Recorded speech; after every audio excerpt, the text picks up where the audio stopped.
Friends, ఇవాళ మనం చూడబోయే రెసిపీ వచ్చేసి కాకరకాయ ఉల్లికారం పచ్చడి. దానికి ఫస్ట్ మనం కాకరకాయలు తీసుకొని శుభ్రంగా కడుక్కొని ఇలా చిన్న చిన్న ముక్కలుగా కట్ చేసుకోవాలి.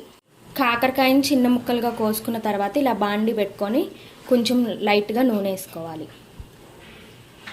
ఇలా నూనె కాగాక కాకరకాయ ముక్కల్ని దీంట్లో వేసుకొని లైట్గా వేయించుకోవాలి. ఇలా కాకరకాయని కలుపుతూ లైట్గా వేయించుకోవాలి. కాకరకాయ లేగేలోపు ఉల్లిపాయలని ఇలా చిన్న చిన్న ముక్కలుగా కట్ చేసుకొని పెట్టుకోవాలి. ఒక 2 ఉల్లిపాయలని చిన్న ముక్కలుగా కోసుకొని మిక్సీ జారాలో వేసుకొని దాంట్లో తగినంత ఉప్పు,